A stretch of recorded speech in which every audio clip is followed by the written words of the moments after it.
Hai, kami dari kelompok 4, Psikologi Abnormal kelas A.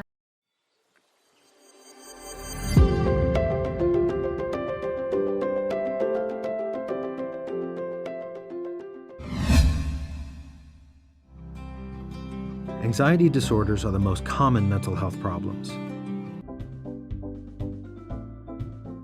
Anxiety can take on many forms. It can range from being frightening for the patient and their loved ones. Saya akan membahas seputar gangguan kecemasan sosial atau social anxiety disorder.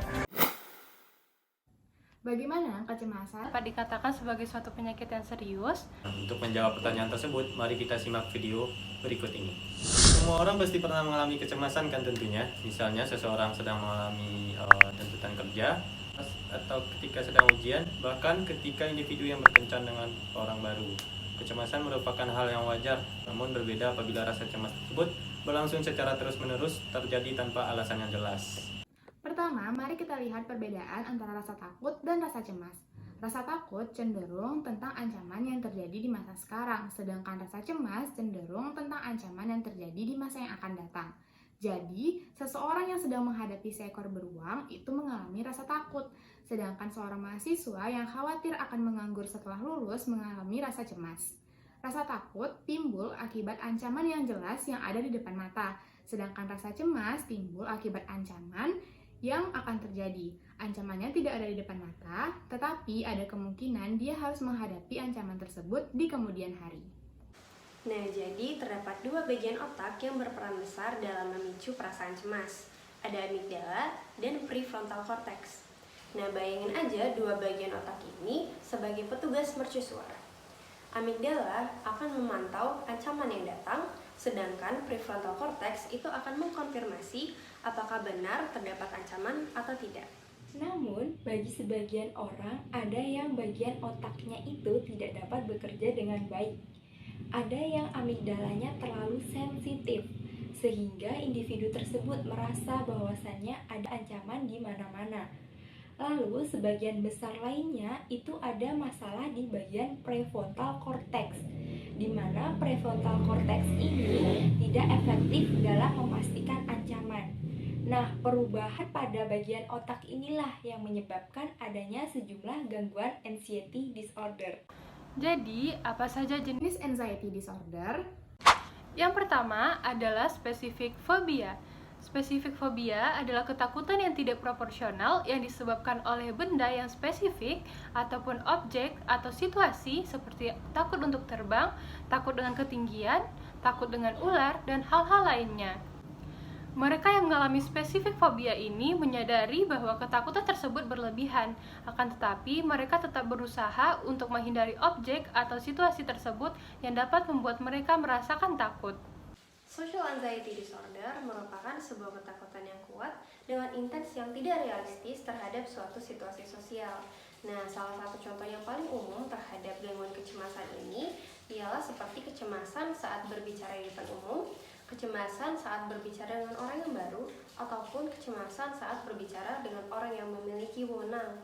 Nah, orang dengan gejala gangguan kecemasan sosial ini akan merasakan kecemasan yang lebih tidak mengenakan serta terjadi dalam periode waktu yang cukup lama. 3. Panic disorder.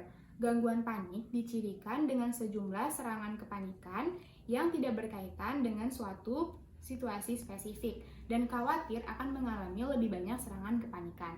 Serangan panik adalah serangan dadakan akibat ketakutan yang intens, teror, perasaan ajal di masa yang akan mendatang yang diikuti oleh 4 gejala lainnya.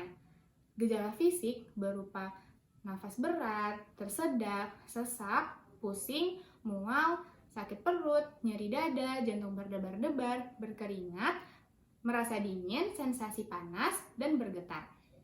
Yang keempat adalah kecemasan agorafobia. Nah, menurut DSM-5-TR, individu yang mengalami kecemasan agorafobia ini merasa bahwasannya dirinya akan kesulitan untuk melarikan diri, dipermalukan, dan tidak adanya bantuan yang tersedia apabila individu mengalami kecemasan di tempat itu. Nah, biasanya individu mengalami kecemasan karena situasinya yang berbeda. Tempat yang biasanya dihindari seperti keramaian umum, Contohnya mall, tempat makan, dan tempat ibadah.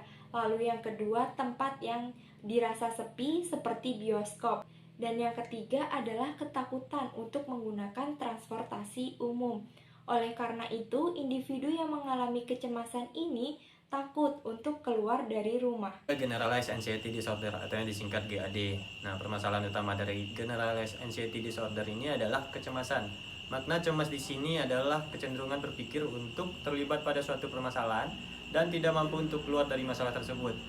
Seringkali kecemasan tersebut berkelanjutan karena ketidakmampuan seseorang untuk menemukan solusi dari permasalahannya tersebut. Umumnya orang akan cemas ketika terkena masalah, namun bagi penderita yang mengalami GAD, kecemasan tersebut sangat intens, tidak terkendali dan bertahan lama. Apabila kamu mengalami gejala-gejala yang disebutkan sebelumnya dan hal tersebut mengganggu kegiatan sehari-hari, segeralah mencari bantuan profesional seperti psikolog atau psikiater untuk mendapatkan penanganan yang sesuai. Penanganan akan diberikan berdasarkan hasil analisa dan juga disesuaikan pada kondisi kamu.